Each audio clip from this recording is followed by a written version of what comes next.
Olá, sejam muito bem-vindos ao canal Leia e Apareça, eu sou o Yuri e hoje nós vamos falar sobre Evangelho de Sangue.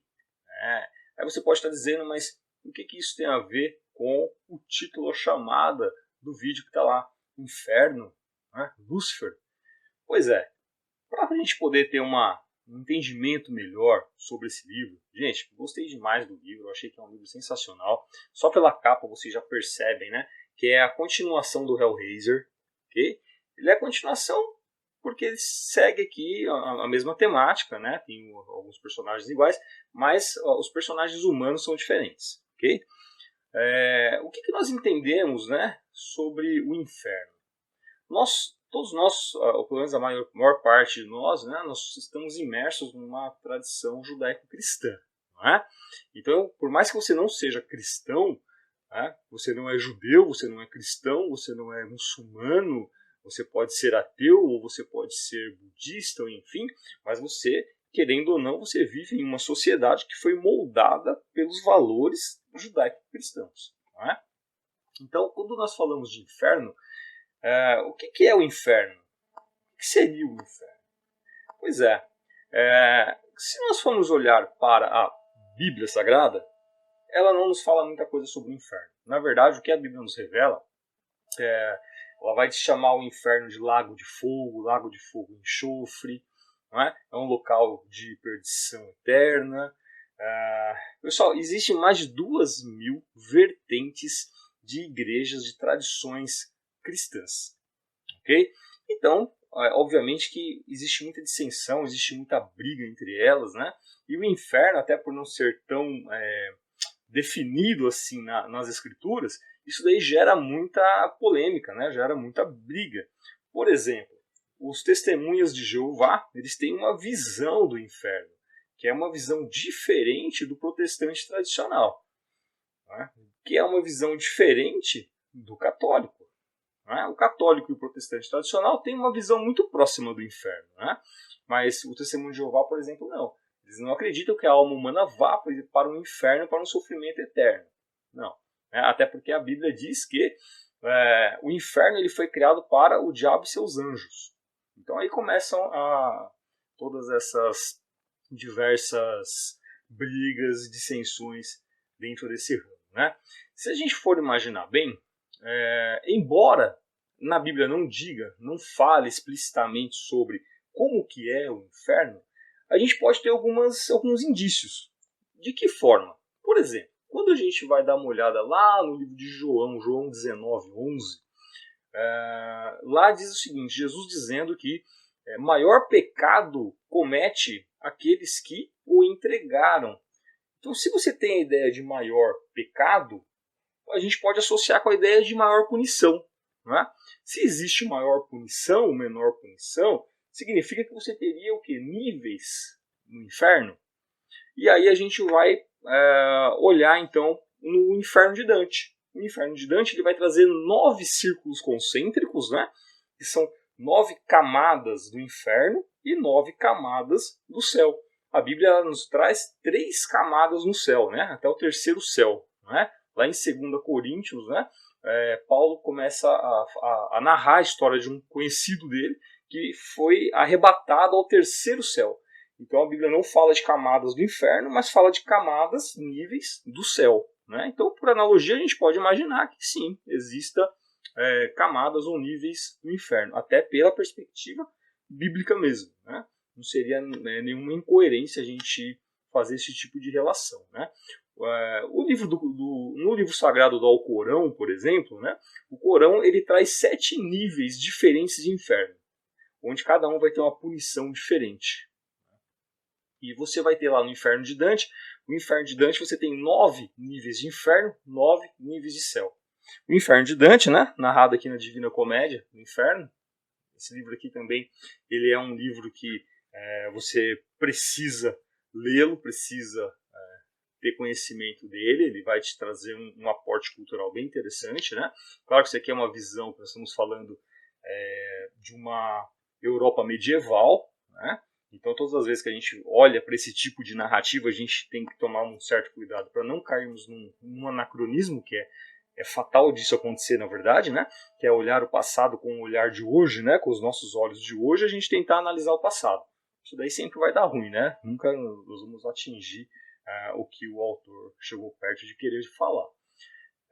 No Inferno de Dante, cada círculo, né, do inferno tem um nível de punição diferente também, né? E existe um outro livro que também vai falar um pouquinho, mas aí não é nem, na verdade, sobre o inferno, mas sim sobre o diabo, né? Porque a Bíblia não fala sobre Satã. Fala muito pouco sobre Lúcifer, né? Sobre o diabo em si, né? Descrevendo. Pouco sabe-se sobre ele através da Bíblia. E então, um poeta chamado John Milton, né? Um poeta do século XVII, no início do século XVII, um inglês, ele escreve este livro aqui, Paraíso Perdido. Paraíso Perdido é um livro que eu recomendo fortemente também que vocês possuam, né? Como livro de referência.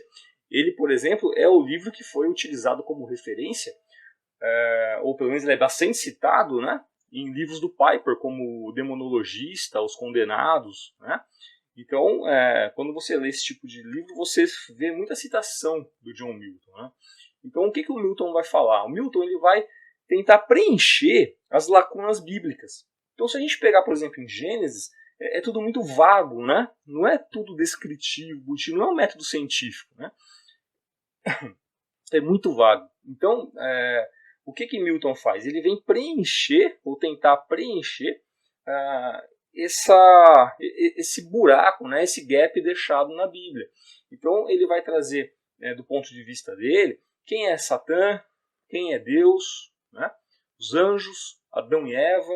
Então ele vai narrar como que nasce essa coisa dentro de Eva, né? Começa também, Eva é a culpada, não podemos tirar o anacronismo da história, né? Eva continua sendo a culpada, e Eva ela vai se envaidecendo, né? Eva, muito antes do pecado original, ela já olha no reflexo da água, né? A gente já vê também uma herança grega nisso, né? Olha no reflexo da água e ela se apaixona pelo seu reflexo, né? E ela percebe o quão formosa ela é, né? Então a vaidade já começa a nascer no coração de Eva, né? Então o Milton ele vem tampando esses buracos. E ele vem relativizando muita coisa, né? Quem que seria esse Deus que olha tudo de fora e meio que com um certo sadismo, né? Porque ele olha tudo acontecer e não faz nada, ele sabe que aquilo vai acontecer, então tipo, ele é um soberano meio autocrático, né? Claro. E ele não se move, né? Deus não se move, né, nessa visão do Milton, né? Então o Milton ele vai tentar trazer outras perspectivas, né? Adão e Eva, anjos conversando, né?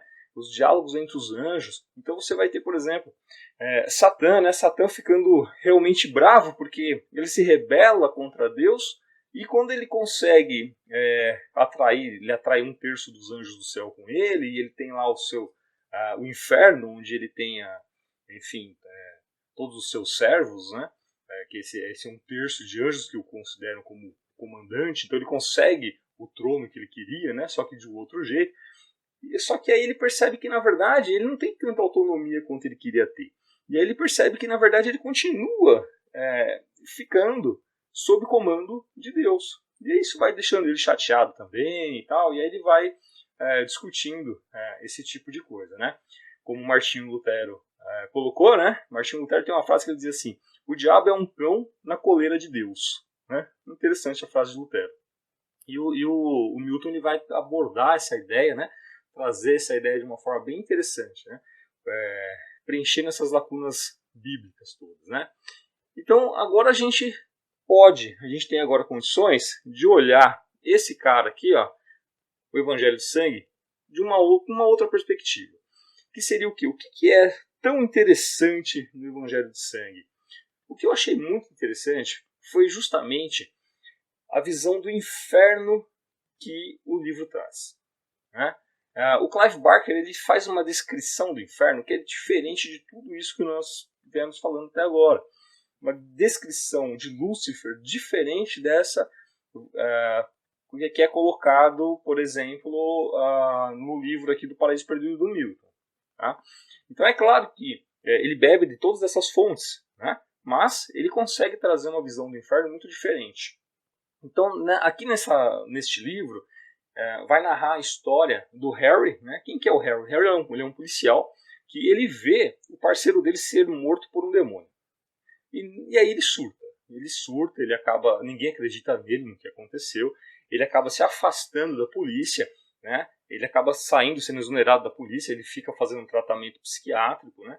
E durante esses tratamentos psiquiátricos, ele conhece uma mulher que ela é cega. Só que ela é cega, porém ela é cega para o mundo natural, mas ela consegue enxergar espíritos, ela consegue enxergar gente morta. Essa é a ideia. Então imagina, a pessoa totalmente cega, não enxerga absolutamente nada, mas gente morta ela enxerga, tá? E essa pessoa é a Norma. A Norma, então, ela consegue enxergar pessoas mortas com absoluto detalhe, do jeito que morreu, com a roupa que estava, né? E aí ele se alia, né? O Harry se alia à Norma e eles começam a trabalhar ajudando, tipo o sexto sentido, né? Começa a ajudar os mortos, né? Então os mortos têm demandas que eles deixaram para trás e o Harry começa a trabalhar junto com a Norma e o Harry como investigador. E o Harry, o que ele faz? Ele conhece o Cas ele é um tatuador e o Cas ele cobre o corpo do Harry inteiro de tatuagens. Então o Harry está cheio de tatuagem. Essas tatuagens são tipo runas, né? Que vão protegê-lo, vão avisá-lo da presença de determinadas entidades.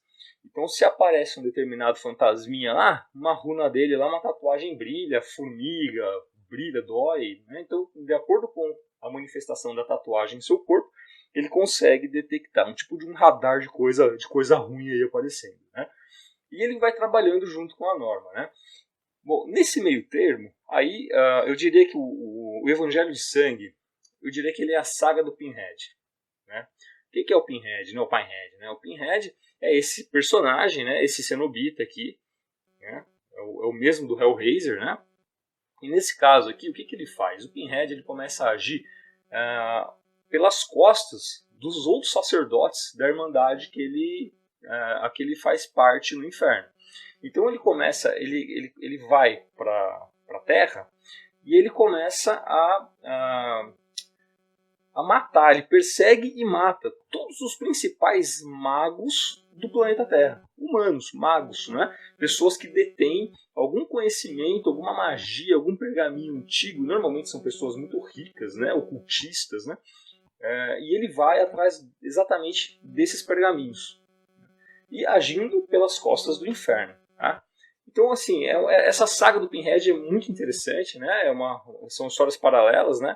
E o Pinhead, então, quando ele consegue, ele está de posse de todos esses pergaminhos, ele tem um poder diferenciado no próprio inferno, porque o inferno não gosta de magia, a magia humana. Eles têm a magia do inferno, a força do inferno, o poder do inferno, mas eles não gostam da magia humana. A magia humana é meio que relegada a segundo plano. E o Pinhead vai atrás disso. Quando ele consegue juntar isso tudo, ele consegue fazer uma magia, exterminar todos os outros sacerdotes do inferno. Nisso, ele é julgado, ele é condenado, ele é exilado, ele não pode mais ser um cenobita, mas isso já estava nos planos dele. Então ele pega e vai atrás de Lúcifer. Como assim atrás de Lúcifer? Agora vem outro paralelo. Vocês se lembram daquele seriado Supernatural? Né? Lembra que no Supernatural Deus estava de férias? Né? Deus sumiu. Aqui no caso aqui do Evangelho de Sangue é Lúcifer. Lúcifer desapareceu do inferno. Ninguém sabe onde está Lúcifer. Alguns até acham que ele nunca existiu, porque alguns que chegaram no inferno muito depois, já faz muito tempo que ele sumiu. Né? Então o Pinhead vai atrás do Lúcifer, da lenda do Lúcifer. Né?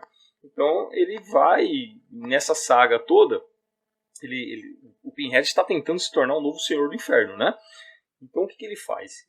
Ele quer o Harry, olha só, ele quer o Harry como testemunha desse processo todo. Então ele consegue, com essa magia dele, ele consegue abrir um portal para a Terra, sem que alguém do outro lado, na Terra, mexesse com a caixa de Lemachan, aquele cubo mágico maluco que abre o inferno. Sem que alguém mexa com aquilo, ele por si só conseguia abrir um portal. Agora que ele está de posse de toda essa magia. Ele abre o portal, ele aparece lá perto da Norma, do Cas, está todo mundo lá junto, e ele tenta pegar o Harry. Só que, é claro, o Harry não aceita isso, né? E aí dá um pau danado, e ele sequestra a Norma. Ele leva a Norma para o inferno. Quando ele leva a Norma para o inferno, o Harry, o Cass e mais 2 personagens vão para o inferno junto, atrás da Norma, né? E aí começa uma perseguição. E aí tudo se desenrola lá no inferno. E então, é uma coisa muito interessante, né? Porque o Pinhead, ele encontra um castelo. Aí tem muita história que se desenrola no inferno. Ele encontra um castelo onde Lúcifer estaria. Um castelo construído, uma fortaleza, um castelo construído pelo próprio Lúcifer. E só que parece que está meio com aspecto de abandonado, tudo. Ele consegue abrir, ele consegue chegar lá, e o Lúcifer está depois de muitas armadilhas por qual eles passam, tal, o Lúcifer está em um trono. Ele está morto em um trono. Ele está todo fatiado. Aquele trono onde ele está funciona como uma espécie de uma cadeira da morte. Uma cadeira elétrica, uma cadeira da morte, cheio de guilhotina, de coisa, e ele está todo fatiado. Né? Na verdade, ele construiu aquilo lá para quê? Para se matar. Lúcifer não queria mais existir. Lúcifer queria se matar. Essa é a verdade. Será que Lúcifer estava arrependido de ter se revoltado contra Deus? Não sei, mas ele não suportava mais aquela vida dele, né? E uma coisa muito legal, pessoal, é o seguinte: há muitos anos atrás, eu ouvi o Jô Soares, né? O Jô, eu amo o Jô. O Jô, ele diz o seguinte: uma certa vez perguntaram para ele quais seus filmes preferidos. E eu me lembro que ele falou que um dos seus filmes prediletos era o Anjos Rebeldes. Se não me engano, 2. Anjos Rebeldes 2. Tá? E nesse filme eu fui atrás. Né? Eu era adolescente. Tá? Então já tem mais de 20 anos isso daí. E eu me lembro que eu fui atrás de assistir esse filme. E no filme tinha uma fala que me marcou muito. Que é quando o Lúcifer chega pro personagem do filme, né? O Lúcifer chega pro cara e fala assim: você acha que o inferno ele tem fogo, ele tem enxofre, lava? Não, o maior inferno de todos é estar longe da presença dele. Esse é o maior inferno de todos. O inferno, ele é gelado, ele não é com fogo, com calor. Né? E aquela visão de inferno realmente me marcou muito. Eu falei, puxa, faz todo sentido. Imagina uma pessoa que viveu ao lado de Deus, era um braço direito, o preferido de Deus, né? E de repente ele está destituído dessa presença. Para ele deve ser absolutamente insuportável. Absolutamente insuportável. Né? E o Lúcifer, neste livro do Evangelho de Sangue, ele traz um pouco dessa perspectiva. Tá? Então é um pouco diferente também nesse sentido. O que o Lúcifer faz? Ele constrói um inferno, é muito interessante, porque não tem céu nesse inferno. É realmente como se fosse embaixo da terra. Você tem uma laje no lugar do céu. Né? Então quem olha para cima é uma laje de pedra, como se fosse dentro de uma caverna, né? Uma laje gigante. Essa laje tem fissuras. E dessa fissura sai uma luz. E é essa luz do inferno, uma luz meio fria, aquela luz de geladeira, né? E esse é o inferno. O inferno ele tem também setores, né? Como se fossem assim os condomínios fechados, né? Do inferno. Tem o bairro pobre, a periferia, a favela do inferno. Então o inferno também tem os seus setores. Ele consegue descrever isso, né? Essa hierarquia, essa política organizacional do inferno de uma forma muito interessante mesmo. Bom, no fim, o Lúcifer consegue, o Pinhead consegue localizar o Lúcifer. Ele solta o Lúcifer daquela mortalha dele, daquela cadeira, daquele trono que ele fez. O Pinhead vai lá, desmonta tudo, tira o Lúcifer de lá. Pra quê? Pra pegar a armadura do Lúcifer. O Lúcifer está em sua armadura. Ele tira toda a armadura do Lúcifer. Tem até uma cena incrível, porque o Pinhead é muito maior do que o Lúcifer é pequeno, né, perto do Pinhead. E o Pinhead ele pega uma faca e ele vai se cortando. O Pinhead vai tirando pedaços, nacos dele, para poder caber na armadura do Lúcifer, até entrar na armadura do Lúcifer.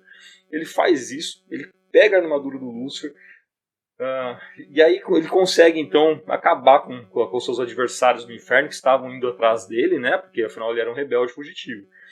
Mas nesse meio tempo, algo que ele não contava, quem é que ressurge? Lúcifer, né? Quando o Lúcifer foi tirado daquela armadilha, ele ressurge, né? E tentando entender o que aconteceu, quando ele olha para o Pinhead com a armadura dele, né? Como assim, né? E aí dá um pau danado lá, né? O Pinhead acaba morrendo, o Lúcifer eles conseguem literalmente desmoronar, acabar com o inferno, né? E o inferno é totalmente destruído. Os humanos que lá estavam, né, o Harry, a Norma, eles conseguem escapar de lá, a Norma morre. Uma consequência do enfrentamento do Harry com o Pinhead, o Harry fica cego. Harry fica cego, porém o olho espiritual dele se abre e ele acaba sendo o sucessor da Norma. Né? A Norma deixa muito dinheiro para ele, né? A Norma morre e deixa muita grana para ele, porque ela tinha muito dinheiro, né? Os mortos sempre deixavam, o morto não tinha mais nada mesmo, deixava muito dinheiro para ela, para poder resolver os casos, né? Então ela tinha várias propriedades, disso nem o Harry sabia, e o Harry acaba assumindo então esse legado de estar trabalhando com os mortos. E cadê o Lúcifer? O Pinhead morre e o Lúcifer escapa do inferno. Né? Agora o Lúcifer está passeando por aí. Né? E o interessante, uma outra coisa, um outro dado interessante é o seguinte: tem 2 anjos conversando, observando o inferno já destruído, 2 anjos conversando, e dá a entender, dá a impressão que esses anjos estão meio que tirando sarro daquilo que aconteceu e, inclusive, meio que tirando sarro de Deus, como se fosse assim, aquele velho não está nem prestando atenção. Né? Então tem coisas que acontecem no paralelo desse livro que deixam muita coisa para pensarmos. Né? Vou ver aqui, vou colocar uma frase aqui para vocês que eu achei que dá para exprimir bem, né, a ideia do livro, tá?